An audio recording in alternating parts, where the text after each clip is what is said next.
सोमवार को share market में बहुत बड़ी गिरावट आई। दुनिया भर के देशों में हड़कंप मचा हुआ है। मार्केट के जानकार मंदी की आहट से भी इनकार नहीं कर रहे हैं। सेंसेक्स सुबह खुलते ही 3000 अंक से ज्यादा गिर गया। वहीं निफ्टी में भी बड़ी गिरावट आई है। निफ्टी 900 अंक से ज्यादा लुढ़क गया। इसके अलावा सोमवार को एशियाई बाजार भी धड़ाम हो गए। मार्केट में यह गिरावट अमेरिकी राष्ट्रपति डोनाल्ड ट्रंप के टैरिफ के कारण आई है। टैरिफ के कारण चीन ने भी जवाबी कार्रवाई करते हुए अमेरिकी सामान पर टैरिफ लगा दिया है। ट्रंप इस बात से बिल्कुल बेफिक्र नजर आए। ट्रंप का कहना है कि सुधार के लिए दवाई की जरूरत होती है। पत्रकारों ने उनसे इस भारी गिरावट पर सवाल किया था।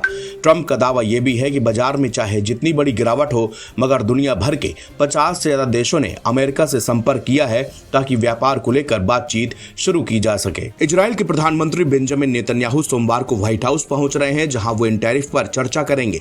जापान भी जल्द ही राष्ट्रपति ट्रंप से संपर्क करने वाला है। ताइवान के राष्ट्रपति लाई चिंगते ने कहा कि वो बातचीत के लिए तैयार हैं और शून्य टैरिफ को आधार बनाकर व्यापार में आने वाली रुकावटों को दूर करेंगे। दुनिया भर में ट्रेड वॉर बढ़ गया है। शुक्रवार को सेंसेक्स 75,364.69 पर बंद हुआ था। सोमवार को ये 71,449.94 अंक पर खुला।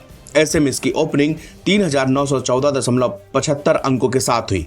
वहीं शुक्रवार को निफ्टी 22,904 अंक पर बंद हुआ। सोमवार को ये 1,145.6 अंकों की गिरावट के साथ 21,758.40 पर खुला। इस गिरावट से बीएसई लिस्टेड कंपनियों का मार्केट कैप 19.4 लाख करोड़ रुपए घटकर 384.95 लाख करोड़ रह गया। भारत के अलावा दूसरे एशियाई बाजारों में भी भारी गिरावट आई है। मंदी की आशंका ने हांगकांग और चीन के शेयर मार्केट को भी लहूलुहान कर दिया है। हांगकांग का हैंग सेंग बाजार खुलते ही 10% से अधिक लुढ़का, जो 2008 के आर्थिक संकट के बाद एक दिन में आई सबसे बड़ी गिरावट है। चीन के CSI 300 ब्लू चिप इंडेक्स में भी 5% से अधिक गिरावट आई है। चीन की करेंसी युआन भी जनवरी के बाद सबसे निचले स्तर पर आ गया है। टोक्यो का निक्की 225 इंडेक्स भी शुरुआती कारोबार में करीब 9% तक गिर गया। सबसे ज्यादा गिरावट बैंक शेयरों में आई है। इसमें 17% तक गिरावट आई है।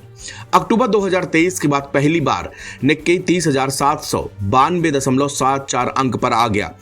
ब्रॉडर टॉपिक्स में भी 8% की गिरावट आई है। ऑस्ट्रेलिया में ब्लू चिप स्टॉक्स भी 6.060 की गिरावट के साथ खुला। साउथ कोरिया में कोस्पी इंडेक्स 4.34% गिरावट के साथ खुला। एयरफोर्स वन में पत्रकारों से बातचीत करते हुए ट्रंप ने कहा कि उन्हें शेयर बाजार में आई गिरावट की चिंता नहीं है। अब वो अमेरिकी शेयर बाजार में लगभग $6 ट्रिलियन का नुकसान हो चुका है, लेकिन ट्रंप ने इसे लेकर कोई चिंता नहीं जताई। अमेरिकी राष्ट्रपति डोनाल्ड ट्रंप ने कहा कि मैं नहीं चाहता कि कोई परेशानी हो, लेकिन कभी कभी किसी चीज को ठीक करने के लिए दवा लेनी पड़ती है। ट्रंप ने बताया कि उन्होंने वीकेंड के दौरान यूरोप और एशिया के नेताओं से बातचीत की है।